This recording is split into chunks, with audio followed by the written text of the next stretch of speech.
todos muito bem-vindos ao Cumbre Agrocast. Eu me chamo Felipe Treitinger, sou fundador da Cumbre, a sua escola de negócios e carreira para o agro. Aqui, você, profissional do setor, vai ter conhecimento prático e aplicável do agro para o agro.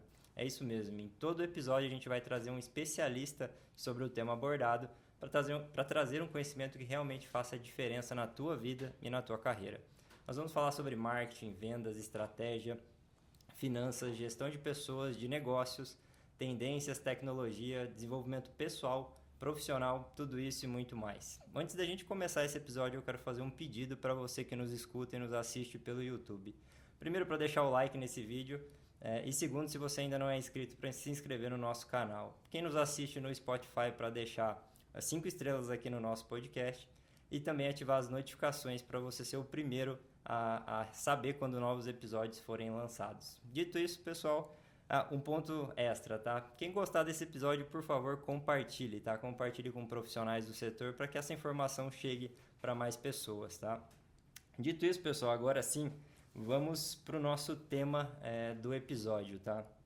Hoje nós temos uma convidada muito especial e um tema muito bom, tá? E de um ano de um agronegócio que a gente passa que é desafiador, né? Os últimos 2 anos. Nós vamos falar sobre pessoas, gente e gestão, RH estratégico para o agro como especialista no assunto. E aqui, para eu não esquecer nada do currículo dela, eu vou usar minha colinha aqui para poder apresentá-la, tá? Ela ocupou a posição de C-Level da Bayer durante 21 anos, até dezembro de 2021. Ela tem mais de 35 anos de vivência em RH, sólida experiência em liderança de times de alta performance, desenvolvendo e implementando estratégias e políticas de RH em todos os seus subsistemas. Liderou a área de recursos humanos em empresas de grande porte. Aqui eu não vou me atrever a falar essa, Beth, depois você me ajuda. Ações Vilares, Squaring do Brasil, atuando como membro dos comitês executivos e time de liderança global de RH. Atual membro do Conselho Deliberativo da ABRH, professora associada da Cumbre, com muita honra, mentora e consultora. Eu quero dar as boas-vindas aqui para Elizabeth Relo. Seja muito bem-vinda, Beth. Obrigada, Felipe. É um prazer enorme estar aqui hoje e poder desenvolver essa conversa para eventualmente contribuir com o conhecimento das pessoas sobre as questões relevantes de RH. Obrigada pelo convite. Eu que agradeço, Beth. Vamos começar esse bate-papo aqui com uma pergunta, eu falo que é ela do fim, né, pro começo. Né? Eu quero que você fale um pouquinho, né, para o pessoal até entender qual foi a sua última posição da Bayer, né, a relevância dela, onde você trabalhou aí dentro dos 3 segmentos, agrofármaco e bem-estar.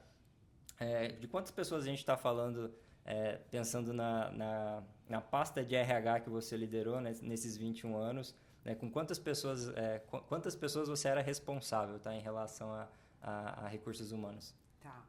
Só dar um breve histórico desse período. Sim, perfeito. Eu comecei, esses 21 anos são compostos por um período que eu estive na Schering, que era farmacêutica alemã. Uhum. Durante 7 anos eu fui a pessoa responsável por recursos humanos lá. E a Schering foi comprada pela Bayer. Perfeito. Então eu fiquei mais 15 anos como a pessoa responsável por RH na Bayer, que a gente costuma chamar de CHRO. CHRO, né? Perfeito. Felipe, como todos sabem, a Bayer tem 3 segmentos distintos de negócio. Um segmento que é, aqui no Brasil, o maior, é o agronegócio. Uhum. Um segundo segmento que é farmacêutico, especialmente voltado para medicamentos com prescrição, e um terceiro segmento também farmacêutico, mas voltados para medicamentos sem prescrição, comumente conhecidos como OTC. Perfeito. Eu era responsável pelo RH corporativo, isto é, que abrangia todas essas unidades de negócio. Então, responsável por integração das políticas para essas 3 unidades, pelas operações de RH, por todos os programas que eram implementados e pelas iniciativas, né, que envolviam a companhia como um todo. E como é que era a estrutura de RH? Na época, quando eu fui para a Bayer, eu comecei a conduzir essa transformação.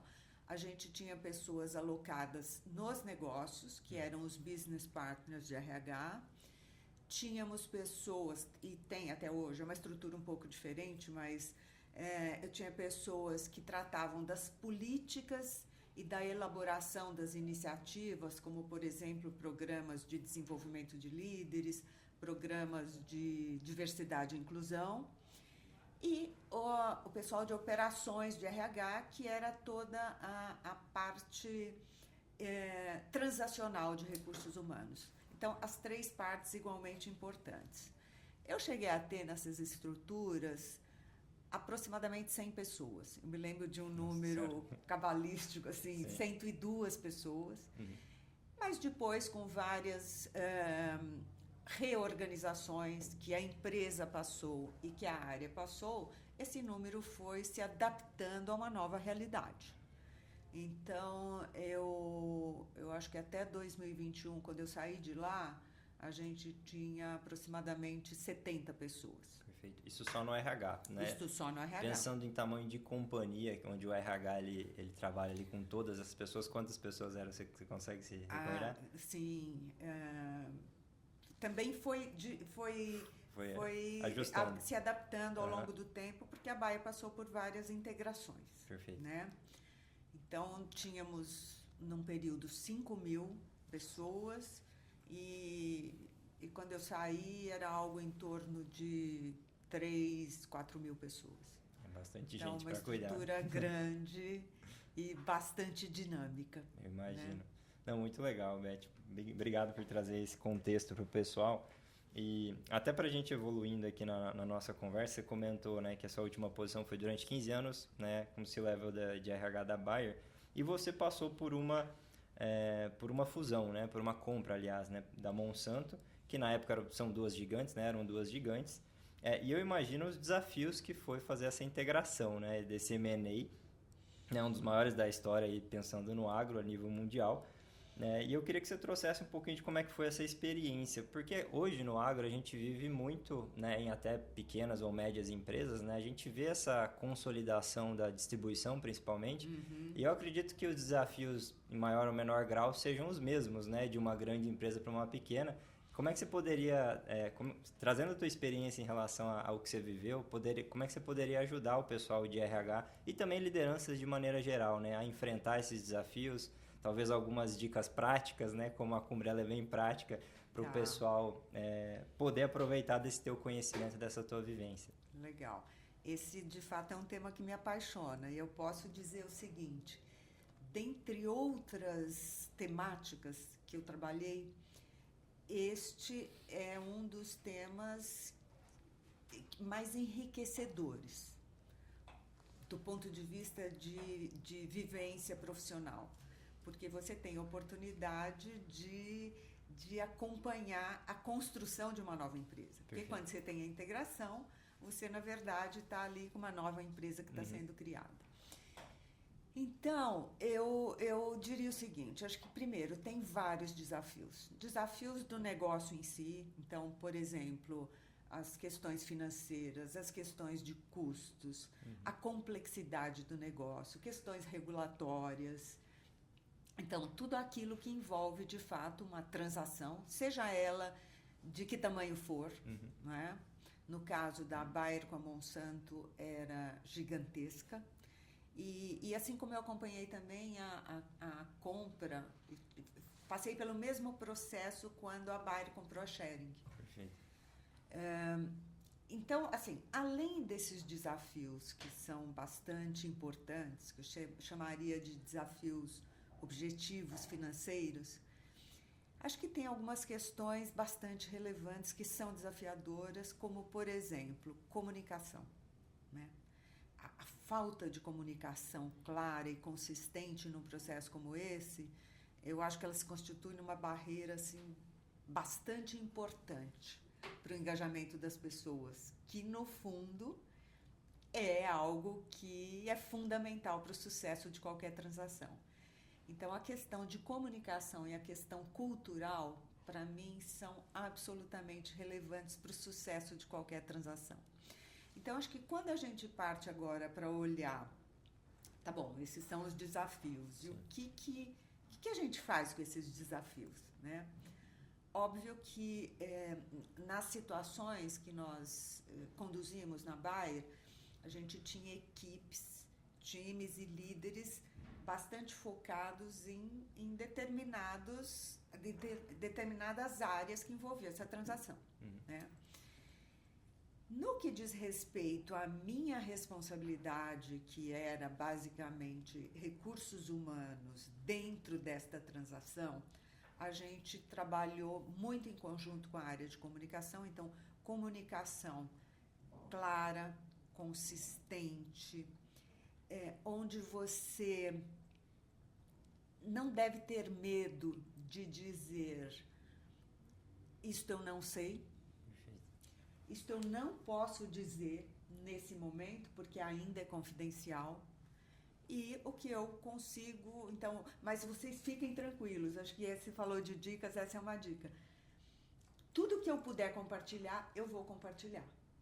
E aí a empresa, cumprindo esse compromisso e mostrando transparência, acho que é um aspecto fundamental. E acho que o outro desafio importante que eu mencionei e que é importante que seja muito bem trabalhado é a integração das culturas de duas empresas. Por mais que sejam, olha, eu te mencionei a Schering, né? Eram duas empresas alemãs, a Schering e a Bayer. Ainda assim, as culturas eram bastante diferentes, com alguns pontos em comum e com outros não. Quando a gente tem a integração da Bayer com a Monsanto, também o desafio cultural é bastante grande. Primeiro que uma cultura americana, outra cultura alemã e as dinâmicas da própria empresa. Então, Felipe, quando você me pergunta de dicas práticas, eu vou acho que a primeira dica que eu daria é: trabalhe intensamente na construção dessa nova cultura, fazendo coisas do tipo, avaliando as culturas das duas empresas, construindo uma visão de como você quer a cultura da nova empresa, né? De como essa cultura da nova empresa, à luz da estratégia dessa nova empresa que está sendo criada, como é que ela vai sustentar, né? Então, como é que a cultura sustenta a estratégia da nova empresa? Ao ter essa visão, acho que uma dica importante é avaliar a cultura de uma, avaliar a cultura de outra, ver quais são as diferenças importantes, ver aquelas características culturais que vão favorecer a sustentação da estratégia da nova empresa e aquelas que, de fato, não serão mais tão relevantes para isso. E começar esse caminho de construção. Então, isso para mim é assim, uma das coisas mais desafiadoras e mais ricas de se trabalhar. E acho que uma dica que eu daria também, Felipe, é ter processos justos. Porque RH e a liderança, eles vão ter que trabalhar com o desenho de uma nova estrutura, como faz a gestão de talentos, como faz a retenção dos talentos estratégicos para não perder para o mercado nesse período de transição. E, acima de tudo, fazer isso à luz de critérios bem definidos e decisões justas, para que as pessoas se sintam valorizadas dentro desse processo e não preteridas por ser de uma empresa ou de outra. Isso, para mim, é fundamental. E fazer uma boa gestão da mudança. Fantástico, Beth. Uma aula aqui, hein, pessoal? Muita informação boa. E eu acho que é isso, né, Beth? As pessoas, quando elas estão numa empresa e ela é a comprada, vamos dizer assim, todo mundo fica inseguro, né? Então, acho que o que você falou, comunicação é fundamental, né? E comunicação não é mandar um e-mail, né? Comunicação é recorrência, falar, explicar, ou tá com dúvida, chama todo mundo para a sala, para conversa, explica o que você... Exatamente isso que você falou, né? Tem algumas informações que a gente não pode passar ainda, ou que a gente nem tem, né?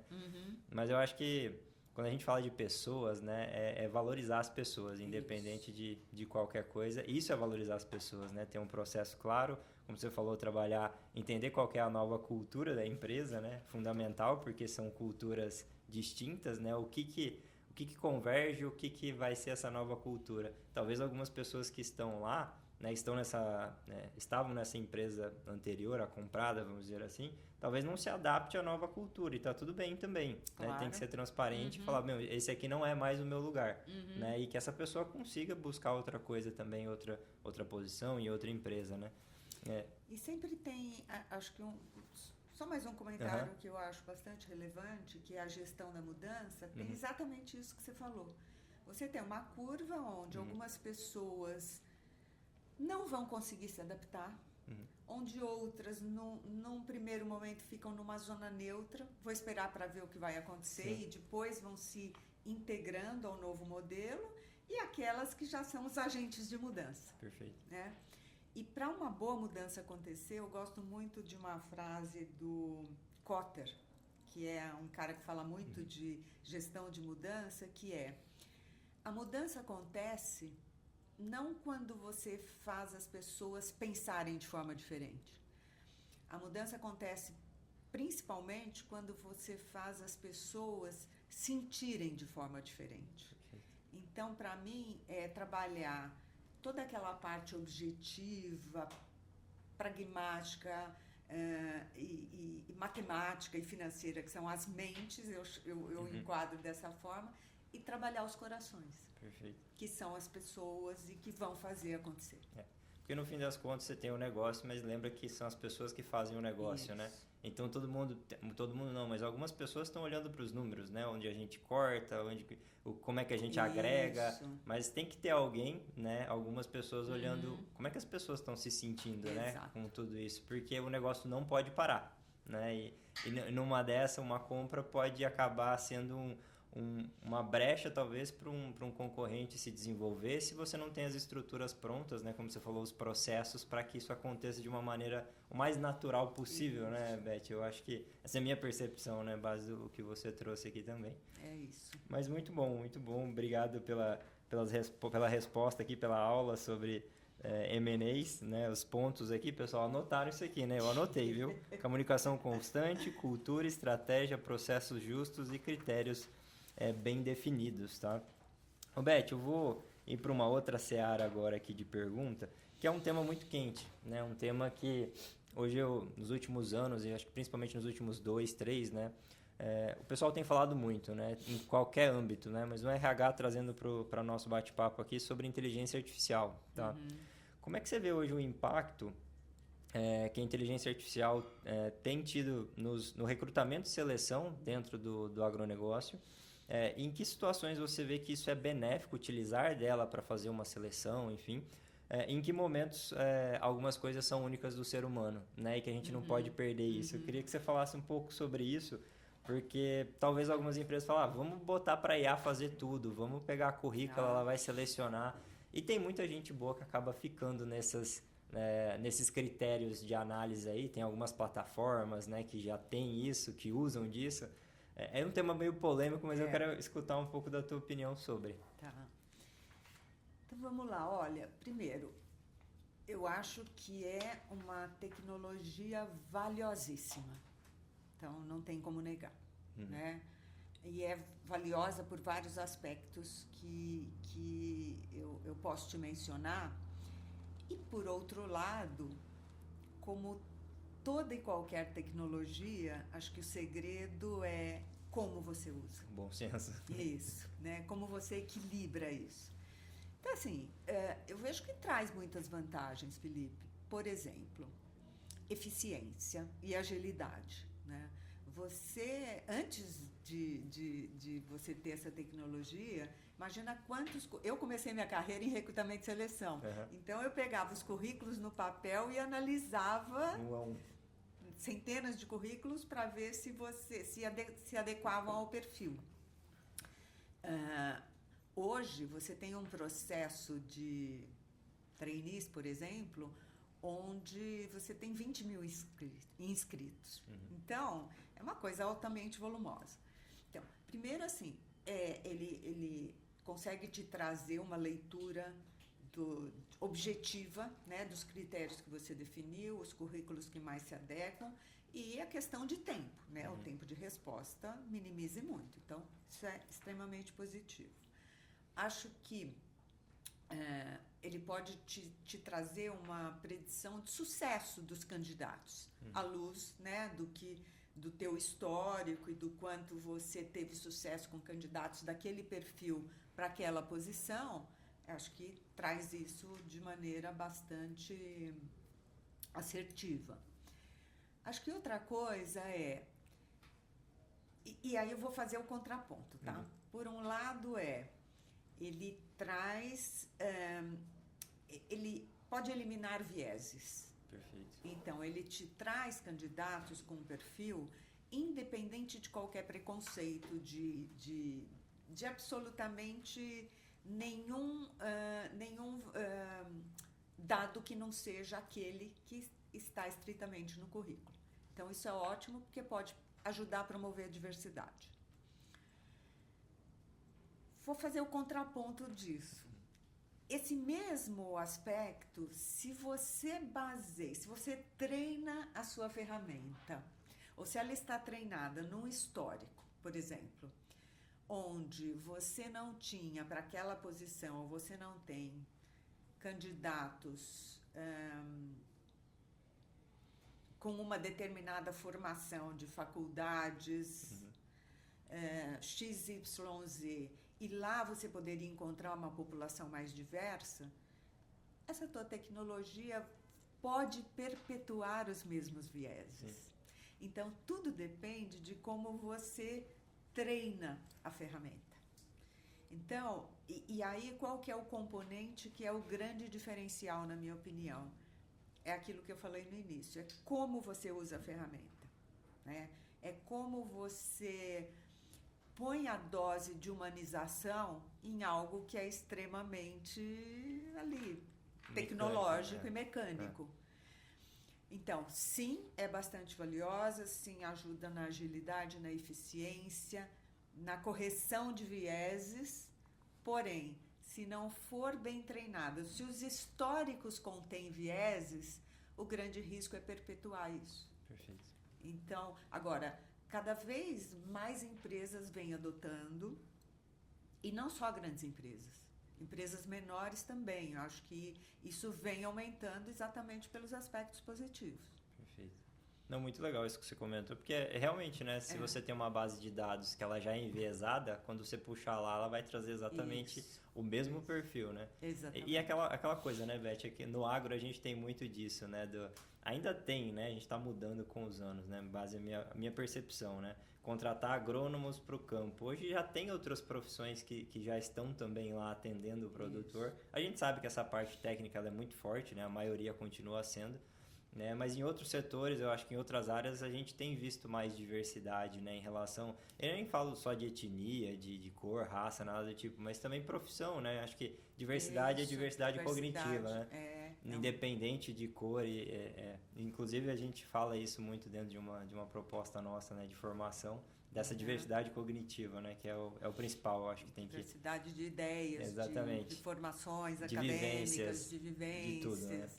De raça, sim. de gênero, né? De orientação sexual. Acho que é um conjunto. Não, total. Muito bom. Vamos para um outro tema aqui. Eu tenho... Essa pergunta aqui ela é muito boa, tá, Beth? Vamos ver. E acho que essa aqui ela vai dar um bom bate-papo aqui, alguns minutos, tá? A gente tem hoje, né, grandes desafios. Assim, na maioria dos profissionais que a gente vai que eu converso hoje, tá, Beth? Eu já conversei com centenas de lideranças, tá, dentro do agronegócio. Acho que 99,9% falam que o desafio são pessoas, encontrar boas pessoas, bons profissionais para assumir as posições que eles têm, seja no marketing, no comercial, no TI, o que for. Então, isso é um desafio que eles trazem, né? E tem algumas pessoas que falam o problema são pessoas. Eu acho que é o contrário, né? A solução são as pessoas, né? Então, eu acho que já começa a fala, ela tem que começar certa, né? Exatamente. As pessoas são a solução da questão e não o problema, né? Mas o meu ponto é muito nesse sentido, tá? Eles têm esse desafio, né? A gente vê isso no mercado, O primeiro ponto é, o que a gente pode fazer, Beth, para primeiro contratar boas pessoas, né? Que tipo de, talvez, processo possa ser criado, como fazer isso? Eu sei que é uma pergunta muito ampla, mas traga aí um pouquinho da tua experiência. E o segundo ponto é como é que mantém essas pessoas. Como é que você mantém um time de alta performance depois que você construiu ele, dado que o mercado ele vive um canibalismo, vamos dizer assim, muito grande, né? Porque, poxa, tem um profissional lá trazendo em vendas, né? Que é a minha área. Ele tem a carteira dele pronta. A empresa precisa crescer. Existe aquela pressão do ano, né? O agro, tudo bem, a pessoa está olhando o ano e tem que entregar o resultado, né? É difícil ter essa visão de médio e longo prazo, né? Para quem está lá na ponta. Como é que você equaliza essa conta, entendeu? Tanto para contratar bem, né? Escolher bons perfis ali e desenvolver essa equipe de alta performance e depois mantê-la dentro da tua empresa, né? Que você tem que, querendo ou não, trazer algumas ferramentas para que essa pessoa fique lá e que ela queira ficar lá também, né? Ótima pergunta. Essa aí vai ser boa. Tem bastante coisa para a gente falar. Então, primeiro, como é que você compõe o seu time, né? Óbvio, eu não vou explorar aqui as questões objetivas e básicas, que são a experiência, a formação e assim por diante. Mas eu gostaria de falar principalmente dos outros aspectos que são a identificação cultural da pessoa com a empresa na qual ela está, para a qual ela está se candidatando, ou eu como líder, avaliar um pouco se os valores daquela pessoa batem com os valores que eu tenho dentro da companhia, porque acho que esse pode ser um primeiro aspecto aí que dá uma certa distensão, né? Mesmo que a pessoa tenha todos os requisitos necessários. Então, acho que a identificação cultural, o potencial das pessoas, né? Aquilo que elas podem, o quanto elas podem crescer dentro da organização. Acho que é outro aspecto. Muitas vezes a gente se baseia só na experiência de alguém para contratar e acaba perdendo a oportunidade de contratar talentos que possam não ter aquela experiência, mas que têm muito potencial para aprender rápido. Perfeito. Então, acho que essa é outra questão interessante. E eu vou trazer o ponto de diversidade que a gente começou a falar, porque acho que uma equipe que traz uma diversidade, seja de formação acadêmica, seja de experiência, seja de raça, seja de orientação sexual, alguma deficiência física, isso traz um universo tão rico para um time, onde você tem uma diversidade de pensamentos e ideias, porque pessoas com histórias diferentes trazem concepções diferentes de vida e trazem concepções diferentes de solução de problemas. Então, quando você reúne isso, você acaba montando um time mais rico na busca de soluções. Isso é um fato. Eu posso te dar a minha experiência pessoal. As pessoas que eu já contratei, que eram mais diferentes do perfil do time e inclusive mais diferentes de mim, foram aquelas dentre as quais os resultados que trouxeram para a equipe, para a área e para a empresa foram os mais significativos. Legal. Por mais que tenha uma dificuldade de você atuar e trabalhar, porque te desafia, né? Então, composição do time. Agora, como manter esse time? Eu acredito muito, Felipe, que, primeiro, ter objetivos e um propósito compartilhado. Então, as pessoas terem objetivos comuns, saberem aquilo para o qual elas vão entregar, aquilo para o qual elas vão contribuir, como é que aquilo cria valor para a empresa. Então, acho que esse é o primeiro passo. A partir daí, eu acho que é muito importante que a liderança, e isso no agro eu percebo que tem um clima muito favorável para isso. porque acho que é um ambiente mais informal, né? Mais descontraído. Então, a construção de relação de confiança de time. Eu acho que é um elemento básico para você conseguir ter um time que encontra segurança psicológica ao estar dentro daquele time, isto é, pessoas que não tenham medo de ser julgadas pelo que são. Em alguns aspectos ainda acho que há um caminho a ser percorrido, né? Em outros isso já está evoluindo muito bem no agro, por exemplo.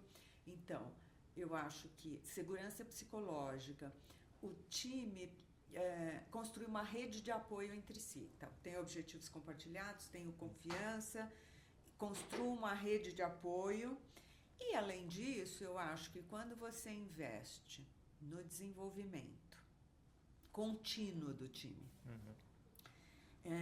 no empoderamento, então, na medida que você vai preparando o time, você pode delegar e dar autonomia, portanto, empoderar. As pessoas se sentirem mais desafiadas. Então, esse combo, e com metas desafiadoras, eu acho que tem um poder de você manter o seu time de alta performance ativo e reter as pessoas dentro da organização. E eu acho que tem um outro componente muito importante, dentre vários outros que eu nem mencionei, tá? Que é celebrar sucessos e aprender com os fracassos. Isso, para mim, ele vai alimentando esse engajamento do time, essa confiança que o time estabelece, tratar um fracasso, por exemplo, como um aprendizado que é importante para o grupo todo. E que vamos tirar dali quais as possibilidades que nós temos de não fracassar da próxima vez. Perfeito, Beth. Eu acho que até esse último ponto que você falou é bastante interessante, né? A gente vê muito nas empresas do agro, a pessoa que foi muito bem, ela é o nome para trazer o case do sucesso e como ela atingiu e tudo mais. Eu acho que falta, minha percepção, dentro das empresas, pessoas que falharam tentando fazer coisas novas, né? Valorizar as pessoas que estão tentando trazer inovação para dentro do negócio, né? Porque daí isso passa uma mensagem tão forte para a empresa, para as pessoas, de que é importante que elas pensem um pouco fora da caixa, né? E no agro a gente tem muito ainda aquilo, foi feito assim, vai ter que ser assim, vai ser assim daqui 30 anos. Isso é muito perigoso, né, Beth, para um negócio. Então, eu acho que fazer o inverso, né? Os cases de aprendizado, se não quiser chamar de fracasso, para mim, diferente, mas trazer essas pessoas que tentaram fazer coisas novas, valorizar elas, se essa for a cultura da empresa, né? De inovação e de trazer isso. Na minha percepção, todas as empresas deviam estar pensando em que tipo de negócio vai matar o teu negócio hoje, né? Então, assim, para ela já pensar lá na frente e ela mesma disruptar o negócio, buscar a inovação e fazer a coisa continuar caminhando para o sucesso, para o crescimento, né? Essa é a minha percepção, base que você trouxe também, né? Tá perfeito seu raciocínio, porque quando você tem, por exemplo, uma estratégia inovadora ou que você quer implementar coisas inovadoras na sua empresa, você tem que ter tolerância ao erro. Perfeito. Porque inovação requer experimentação, e experimentação pode significar um sucesso absoluto logo na primeira tentativa e pode significar alguns fracassos sucessivos até você conseguir chegar onde você quer. Então, a questão há erros e erros. Sim. Então, o erro por experimentação, por querer inovar, deveria ser algo que gera aprendizado e não punição. Para uma empresa que quer ser mais inovadora. Que está dentro do core dela, dos valores e tudo mais. Né? Se ela prega por isso, ela tem que, teoricamente, né, teria que walk the talk, né? Exato. Eu acho que é isso. Perfeito. Muito bom. Pessoal, o papo está muito bom aqui. Eu quero só fazer uma chamada rápida para quem está nos assistindo, tá? Nós vamos ter a nossa primeira imersão presencial da Cumbre de gestão e liderança com C-Levels na sede da Microsoft. Eu quero fazer esse convite para quem nos assiste aqui, para todas as lideranças, tá? É direcionado para gerentes, diretores, donos de negócio e para o RH também, que quer trazer os seus líderes para para serem capacitados aqui com a Cumbre.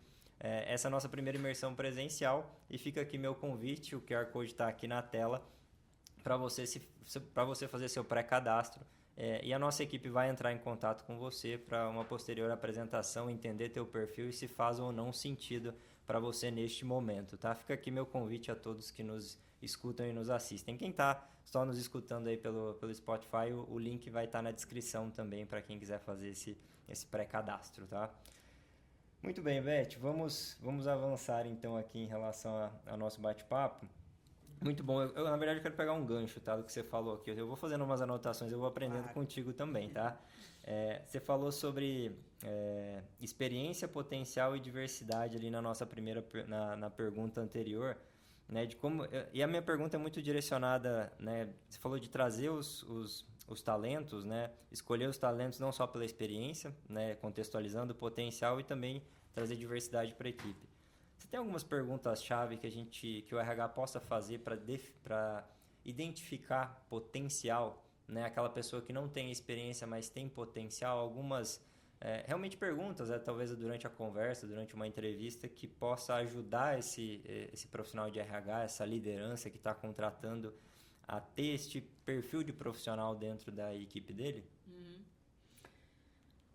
Eu acho que o potencial é um conjunto de coisas, né, Felipe? Então, assim,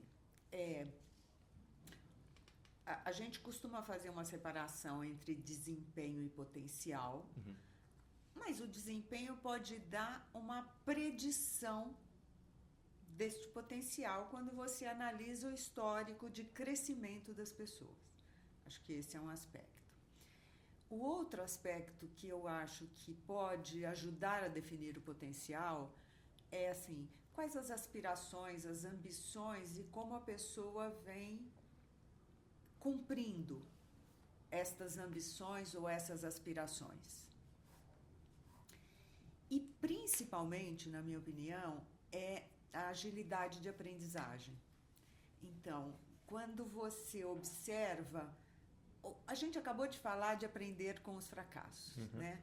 Então, eu acho que, eu não diria uma pergunta específica, mas uma conversa a respeito de como a pessoa lidou com o insucesso, com os fracassos, com os erros, e como ela veio, ao longo do tempo, trabalhando isso, e o quanto ela, a partir disso, foi dando o próximo passo, ao invés de ficar travada naquele modelo, eu acho que isso ajuda bastante a predizer potencial.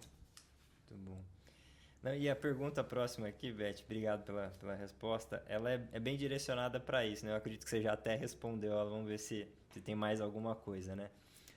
Na tua percepção, qual que é o perfil hoje do profissional que vai se destacar nos próximos anos dentro do agronegócio?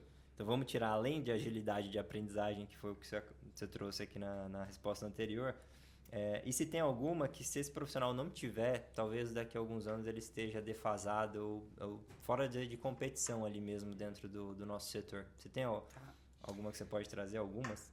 Tenho algumas, mas só olhando assim, temos um novo mercado de trabalho, inclusive no agro, né? Onde a tecnologia tem cada vez um papel mais importante e diversidade acaba sendo um tema, né? A gente já trabalhou muito no agro a questão de gênero, tem outras questões que fazem sentido ser trabalhadas. Então, esse mercado mudou em termos de tecnologia, de aspirações, de várias gerações convivendo dentro do mesmo ambiente. Então, assim, o que eu acho importante? Adaptabilidade.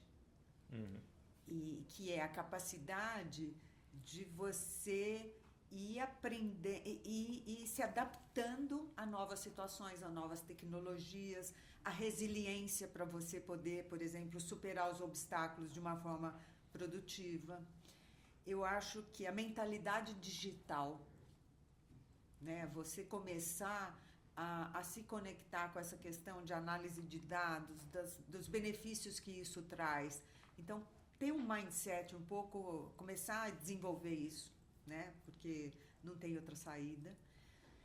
Aí eu vou generalizar que eu acho que para qualquer profissional inclusive profissionais do agro, inteligência emocional, né? Isso é algo que não se pode prescindir hoje em dia. Então, inteligência emocional, empatia, você saber lidar com as suas próprias emoções e colocá-las de uma maneira adequada, né? Que não afaste as pessoas, que não assuste as pessoas, mas que sim, capitalize as pessoas, que capture as pessoas no sentido de te apoiar, né?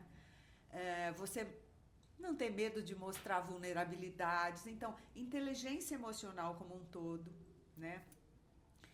E não subestimar, Felipe, a habilidade de comunicação, porque aí você tem, né? Todas as funções, de alguma forma, precisam de comunicação. Se não for com o cliente lá na ponta final, é com o time. E aí eu quero destacar, acho que mais duas coisas que eu acho que fazem todo sentido. Sustentabilidade tem sido algo bastante importante para esse mercado. Então, ter uma mentalidade sustentável, questão de responsabilidade ambiental, o que isso impacta, o que não impacta, o que é possível fazer a favor disso, eu acho que é uma habilidade importante para esse mercado. E quando você me pergunta, tem alguma coisa que, se não tiver, está fora? Eu volto à questão de aprendizado contínuo. Porque num mercado tão em evolução, com tantas demandas diferentes, se você não aprender, e se você não se dispuser a aprender sempre e constantemente, e se informar, e interagir, e usar o seu networking para aprender, eu acho que isso pode te deixar fora do mercado. Eu concordo 100% contigo, viu, Beth? Porque... E hoje, inclusive, né, a gente vive num momento, não sei se talvez isso aconteça há muito tempo, tá, Beth? Você pode até me dizer, onde o profissional, né, o colaborador dentro da empresa, ele espera muito da empresa buscar o conhecimento, né? Ele tem pouco protagonismo em relação ao que ele quer aprender, ao que é tendência. Poxa, eu vou fazer isso para mim, para minha carreira, não pela empresa que eu trabalho, né? E acaba que ficando muito na dependência, talvez, do RH ou de alguém lá de treinamentos e desenvolvimento para buscar essa capacitação, senão o profissional ele não faz. Assim, não, do meu dinheiro eu não vou investir em mim. E para mim esse é o maior tiro no pé que a pessoa pode dar, entendeu? Porque, de novo, o conhecimento ele não é pela cumbre nem nada, eu realmente acredito nisso, né? O conhecimento é algo que ninguém tira de você, né? Independente da empresa que você tiver. E para mim é o maior ROI que existe, né? Retorno sobre investimento é investir em você, seja em leitura, em treinamento, em coaching, em desenvolvimento. E infelizmente as pessoas, a maioria delas, e eu não acho que não tem que pedir para a empresa, né, Beth? Eu acho que assim, se tiver o recurso, faz sentido, pode colaborar, ok, mas não teria que ser determinante para a pessoa. Eu não tenho, então não vou fazer. Eu não posso desprender do meu recurso, tem que ser o da empresa, porque eu trabalho para ela. Não, você trabalha para você. E a empresa ela tá lá como um facilitador para você atingir seus objetivos, né? Talvez essa deveria ser a mentalidade da maioria, né? Mas não é, infelizmente. Mais do que perfeito. Inclusive, quando a gente falou de times de alta performance, agora há pouco, e que a gente falou em desenvolvimento contínuo e tudo mais, acho que um aspecto que eu não levantei e que tem que estar presente no time é o estímulo ao autodesenvolvimento. Porque a carreira é sua, não é da empresa. A empregabilidade é sua, não é da empresa. Então, se você abre mão disso e fica apenas numa posição passiva, o problema volta para você, não é, né? Não é para a empresa. Então, isso para mim é uma condição absolutamente sine qua non para o desenvolvimento de qualquer pessoa. E é uma habilidade, e tem a ver de novo com aquilo que a gente falou, quando você me perguntou, o que não pode faltar? Aprendizado contínuo. E aprendizado contínuo vem de todas as formas, inclusive do meu, e talvez principalmente do meu desenvolvimento em mim mesmo. Total autoconhecimento também, né? A gente fala sempre, estou aprendendo habilidades técnicas, ok, né? Agrônomo de maneira geral, aprendi sobre fitotecnia, adubação, estou fazendo curso sobre isso. Mas está se desenvolvendo inteligência emocional, igual você trouxe, está se desenvolvendo em comunicação, que são soft skills, né? São habilidades que são tão importantes quanto né, para um profissional ele realmente poder crescer, né, na carreira dele. E cada vez mais, né? Uhum. Cada vez mais. Dificilmente uma empresa do agro vai procurar apenas o técnico, ou a técnica. São as habilidades comportamentais que muitas vezes impactam no grupo, impactam no cliente final. E para você poder lidar com essas habilidades comportamentais e desenvolvê-las, é importante você se conhecer. Perfeito. E para isso existem várias inúmeras alternativas. Beth, isso me fez lembrar um ponto que eu escuto muito dos gestores, tá? Que, enfim, perguntas que já vieram N vezes dentro das nossas formações no seguinte sentido. Eu tenho uma pessoa que performa muito, ela entrega resultado, mas o como dela não é muito bom. E eu quero fazer essa pergunta para você para entender como você lidaria com um profissional desse dentro do teu time, tá? Uhum. Você tem isso, assim, até uma coisa bem direcional, tá? Frequência de feedback, quantas vezes você tenta, falou um ano, a gente sabe que os ciclos do agro são longos, né? Então, às vezes você tem o primeiro ano, você tem que esperar um próximo ano, mas você consegue ir acompanhando, claro, a pessoa, né? Para ver se está mudando alguma coisa ou não. Mas a entrega mesmo você fecha no outro ano, né? Uhum. Então, tem essas particularidades dentro do agro. Eu queria que você trouxesse um pouquinho da tua visão, como você lidaria com um profissional desse que é excelente no que e peca bastante no como, né? E ele está afetando a equipe dele. E, de fato, esse é um tema muitíssimo comum. E eu, Felipe, na minha experiência, eu aprendi o seguinte. Primeira coisa é orientar, é chamar, é ter uma conversa franca, é dar um feedback assertivo e construtivo, estabelecer acordos, porque isso é extremamente importante. Não adianta você dar o feedback e falar, eu quero que você faça isso, e a pessoa está totalmente desconectada daquilo. Então, é dar o feedback, é estabelecer acordos, e nestes acordos estão, assim, nos próximos X meses, eu não gosto de precisar, cada caso é um caso. Eu espero que você se comporte de uma maneira diferente e oferecer ferramentas para a pessoa. Eu acho que é importante isso. E acompanhar. Se você observar reação positiva, mesmo que não chegou lá ainda onde precisa chegar, mas a pessoa está reagindo e está investindo naquilo e está de forma bem clara apresentando alguma melhora naquele comportamento, eu acho que é um caso de você continuar investindo. Se você, ao longo de um tempo X, não observa nenhuma reação e aquilo impacta o relacionamento da equipe, impacta a relação de confiança com a equipe. Mais do que isso, impacta nos valores da empresa, né?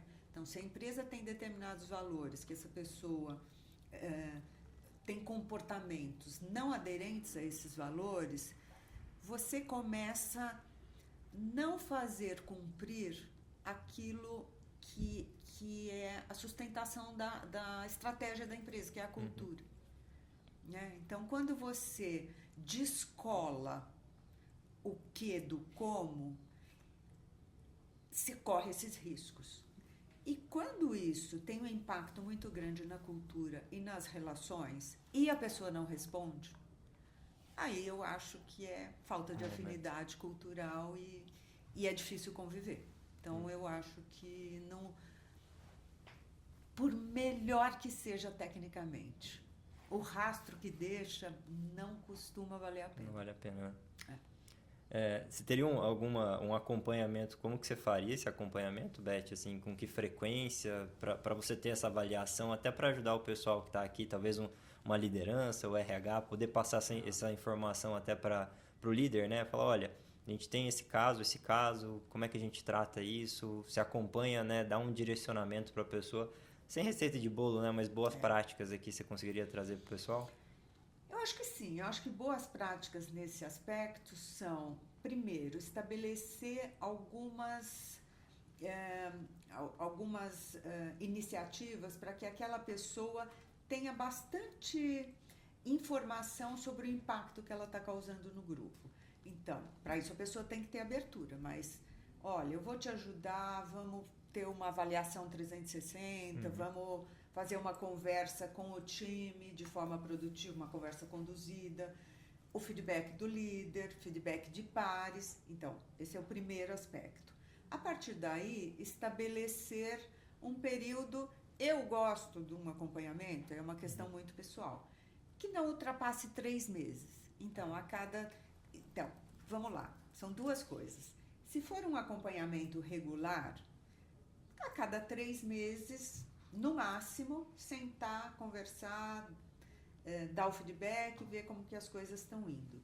Se houver algum fato que fuja daquele script que foi combinado, por isso que eu disse que os acordos são importantes, aí é chamar na hora. E conversar e ir reavaliando em conjunto. Muitas vezes a própria pessoa fala, para mim não dá, não consigo, não é mais para mim. É aquela coisa da cultura, né? É. A cultura, ela traz alguns para perto e vai distanciar outros que não se identificam. Natural. Muito bom. Mas é bem legal esse ponto que você trouxe, né? Alguma coisa saiu do combinado, um evento, um acontecimento, traz na hora e chama, não deixa passar, né? Porque tem muita gente que fala, vou anotando aqui, a pessoa nem lembra daqui um mês o que ela fez ou qual foi o contexto daquilo, né? Exatamente. A gente vive num mundo que a gente tem que tomar, se eu não me engano, acho que 2.000 decisões pequenas ou grandes no dia, né? É uma loucura, então... E a riqueza do feedback é essa, né? Você ser... Eu acho que... a questão do timing é importante, até para elogiar. Sim. Né? Então, se fez alguma coisa que, nossa, está muito dentro daquilo que a gente combinou, vem cá, olha, parabéns, continue assim. Agora você me fez até lembrar, Beth, se eu não me engano, está num livro de Harvard que diz que para ter uma equipe de alta performance, desempenho e tudo mais, você tem que elogiar 3 a 4 vezes mais do que chamar atenção pela falha, né? Porque as pessoas... E eu acho que, não sei se é brasileiro ou não, mas a gente sempre critica quando tá ruim, né? A gente vai lá e comenta e tal, mas... E, de novo, eu não sei se é cultural, tá? Você pode até me falar se é só Brasil ou mundo, né? Mas eu percebo que a gente elogia pouco, né? A gente não dá o feedback positivo ou dá muito pouco até para as pessoas. Ó, parabéns, você tá indo pro caminho, no caminho certo, né? E eu até faço essa minha autocrítica, né? Eu sou um líder, assim, de chamar e falar, olha, parabéns, tá indo bem e tal.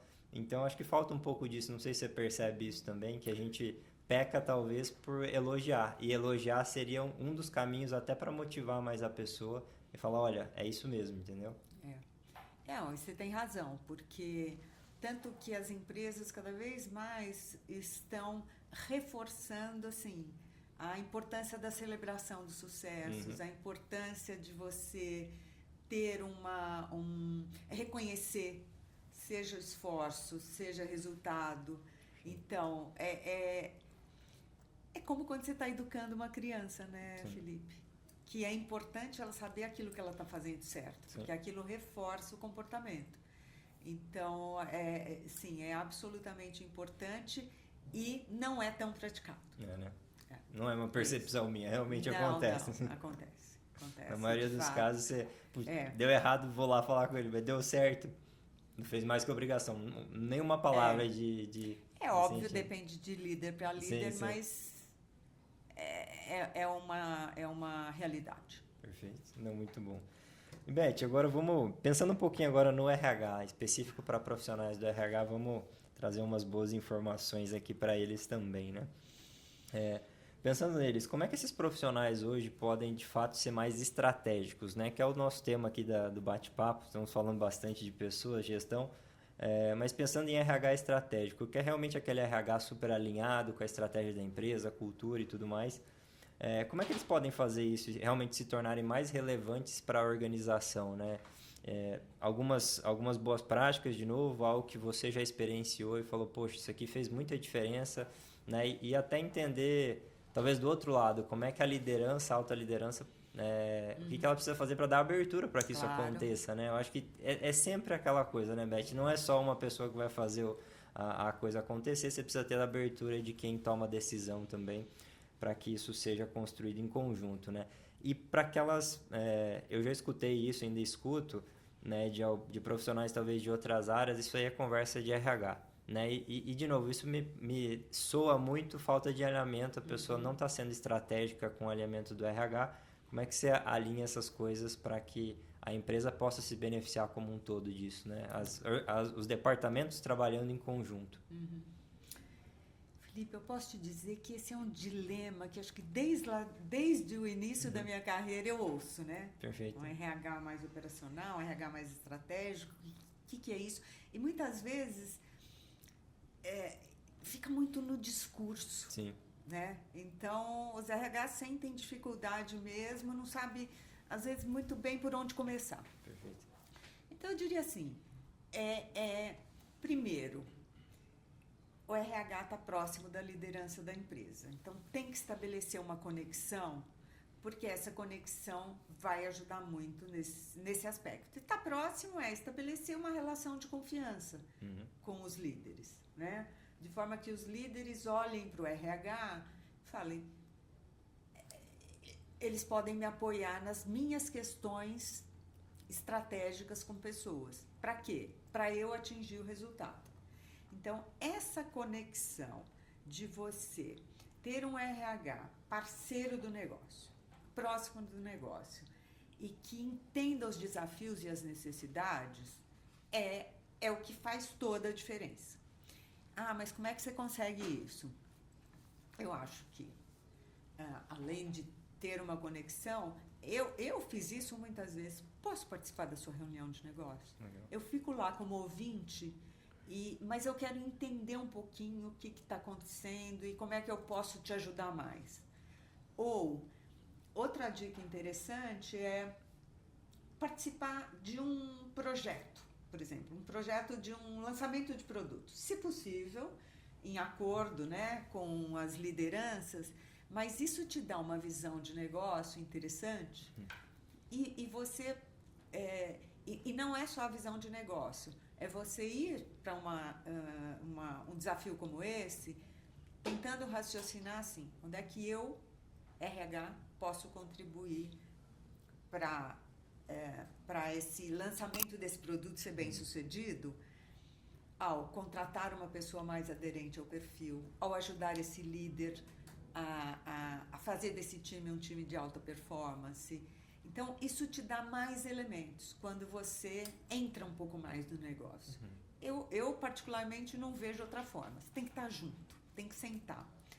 E aí, Felipe, eu acho que o RH vem mudando e vem evoluindo e eu acho que mesmo essa questão já sofreu uma evolução importante. Agora, com o advento, por exemplo, de inteligência artificial, acho que tem algumas coisas que o RH precisa se reinventar. Então, por exemplo, entrar cada vez mais profundamente na análise de dados para fazer predição e para apoiar o líder em aspectos que talvez sem um processo de análise de dados profundo e com a ajuda de IA, você não conseguiria. Vou te dar um exemplo. A empresa está perdendo muitos colaboradores para o mercado. Acontece com frequência, né? Acontece é super normal, aliás. Super. No agro, você sabe que isso é o dia a dia. Então, a análise de dados pode te ajudar a entender, se você conecta tudo e integra vários dados, em que população interna que isso acontece com mais frequência. Por exemplo, em que faixa de idade. Ou são os agrônomos que estão saindo mais ou não. Ou tem questões de pessoas que estão posicionadas na faixa salarial abaixo da média que tem saído. Então, quando você analisa tudo isso, você consegue tomar algumas iniciativas para evitar. Então, são coisas que o RH pode ir fazendo de forma, inclusive, proativa, né? Para chamar e dizer, olha, posso te apoiar nisso, vamos fazer essa experimentação? Vamos fazer juntos? E acho que o RH tem papel fundamental em ajudar o líder a gerir os seus talentos. Então, para isso, o líder tem que saber quanto é importante ter os talentos, reter os talentos do seu time. E tem um papel importantíssimo na sustentação da cultura da empresa, que deve trabalhar, a cultura da empresa deve trabalhar a favor da estratégia, que é a favor do negócio. Então, para eu trabalhar nos aspectos culturais, eu tenho que entender aquela estratégia do negócio, porque é isso que vai sustentar chegar lá, que vai ajudar a chegar lá. Então, é um conjunto, é um contexto. É super interessante isso que você trouxe sobre a predição, né, de dados, usar dados para ter predição, né, de eventos, né? E quando você fala de turnover dentro do agro, né, eu acredito que, não conheço outros setores, né, mas trazendo para o nosso aqui, que teria que ser algo que as pessoas deviam estar olhando com mais frequência, talvez, né? Porque como a venda no agro ela é muito relacional e você tem um ciclo muito longo, para você criar um relacionamento, né, com o produtor, pensando ali no pessoal da equipe comercial, que faz a engrenagem girar, né? Você precisa de 2, 3 anos, né, para fechar 3 ciclos. E o turnover é muito alto, né? Inclusive, tenho fontes seguras que comentaram, né, Beth, que lá na Bayer tem essa predição de dados para entender qual que é o risco que o colaborador dele sair da empresa ou não. E, de novo, para mim isso é um investimento que pequenas, médias empresas também deveriam olhar, né? Porque, de novo, se o seu ciclo é longo e aquela pessoa ela tem relacionamento com aquele teu cliente, se ela fica 1 ano a mais, 2 anos a mais, 3 anos a mais, você consegue botar isso numa planilha em dados e falar, olha, se ela ficar mais 1 ano, o faturamento aumenta em X, em detrimento de trazer um júnior, alguém que não tem experiência, que vai demorar de 2 a 3 anos para ela construir, para ele ou ela construir esse relacionamento de novo com aquele produtor, com aquela carteira de clientes, né? Então, aí realmente eu acho que isso aí seria um ponto que o RH poderia ajudar muito, né? Com que frequência que ela faz, que tipo de pergunta que ela vai fazer para os colaboradores, para extrair essa informação, com que frequência que ela vai fazer, ele ou ela, né? Fazer isso com a equipe. E daí precisa de alguém analisando esses dados, né? Realmente fazendo essa... E daí a inteligência artificial entra, como você trouxe. E na medida que você, como RH, aporta isso para o negócio, você começa a ser um parceiro de valor. E aí, para cada, né, você começa a ser mais demandado, mais requisitado. Estratégico, né? Você está mostrando lá, olha, esse perfil aqui tem um risco maior de evasão, não, um risco maior de sair da empresa, de ir para uma concorrência. Que tipo de base essa informação, que tipo de ações nós vamos tomar, né? Como que a gente vai trabalhar este perfil? E aí eu entro numa outra pergunta, Beth, que eu acho que também, de novo, nos últimos anos isso tem aflorado um pouco mais, né? Que é a individualização, né? O que eu quero, o que a empresa pode oferecer e aquele balanço, né? Inclusive, uma provocação no sentido, Beth, de... Vamos lá, eu sou um colaborador, eu tenho as minhas demandas, eu gostaria de, em vez de ter uma previdência privada, eu gostaria de ter o recurso, enfim, investir em outra coisa. Os meus desejos e anseios são diferentes dos anseios de uma geração ou duas passadas, né? Que queriam mais estabilidade e tudo mais. Você acredita, primeiro ponto, onde é que você acha o balanço disso, né? Porque se a gente for atender todas as demandas dos colaboradores, vira uma loucura, não tem como fazer isso, né? Então você tem que achar um meio termo, pensando em gerações, em N gerações, 4 trabalhando ao mesmo tempo, mas você também tem que pensar no negócio e como é que você faz isso acontecer, né? Na tua visão, primeiro, como equalizar isso, como achar um meio termo entre gerações e benefícios, né? Que benefício também ajuda a reter o talento e ele estar lá, ele se sentir parte daquilo, ele está sendo ouvido. Essa pergunta primeiro, depois eu trago a outra aqui. Tá. Então, é uma questão, como você colocou, eu acho que está intimamente ligada à diferença de gerações dentro da mesma empresa, né? Porque a geração anterior ou as gerações anteriores, elas as aceitam esse modelo do coletivo, talvez, enquanto que as gerações, uma geração Z, tem uma expectativa de uma individualização maior das práticas, dos benefícios, como você citou. Acho que está intimamente ligada.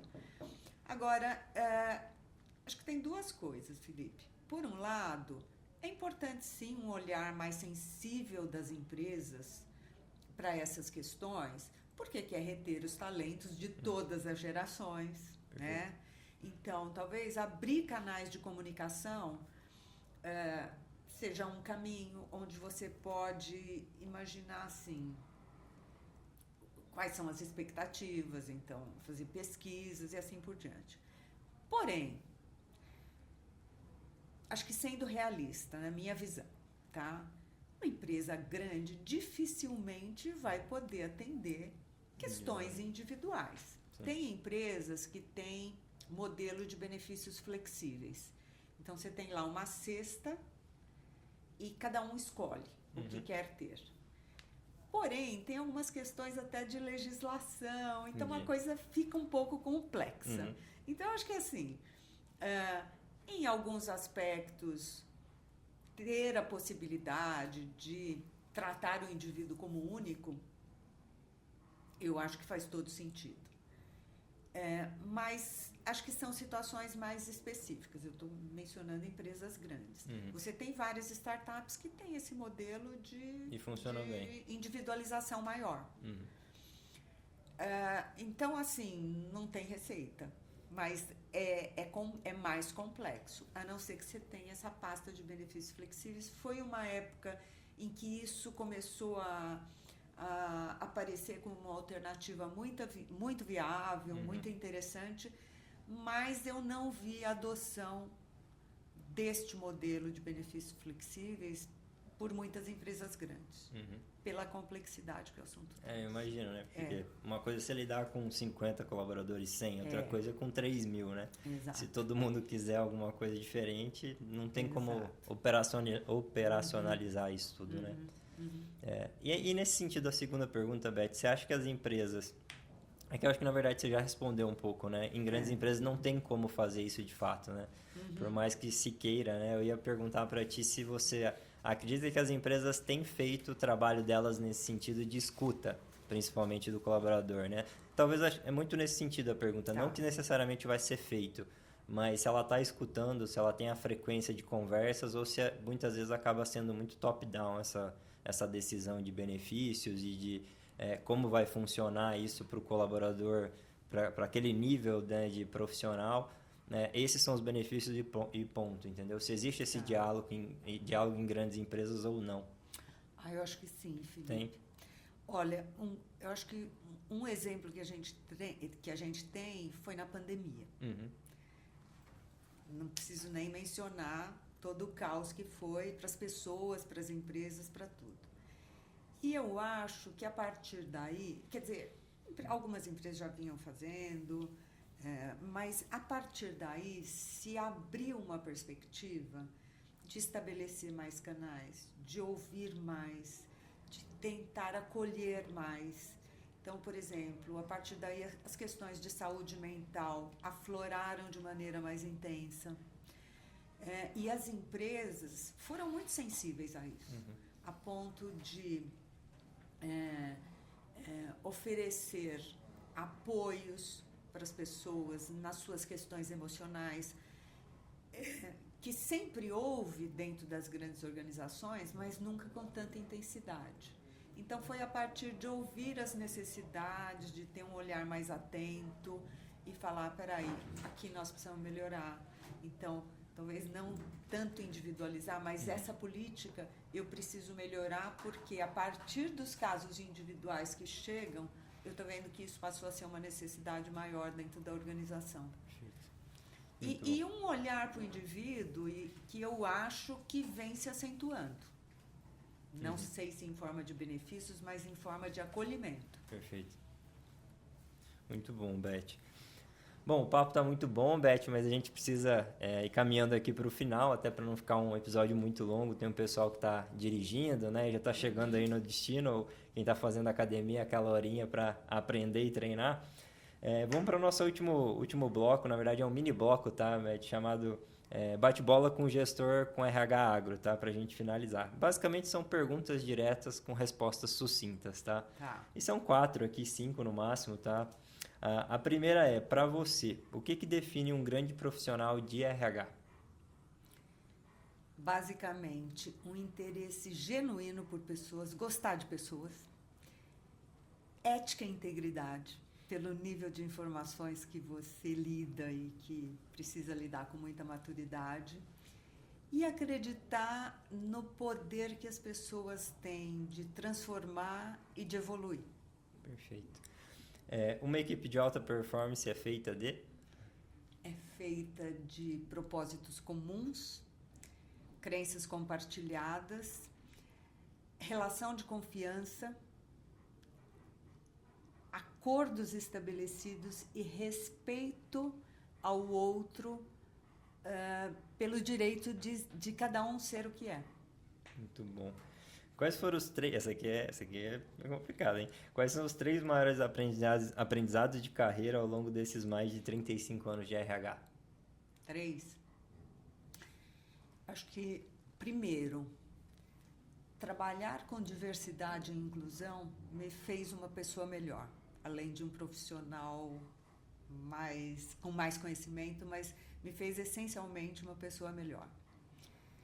Segundo, eu nunca fugi da minha matriz de valores.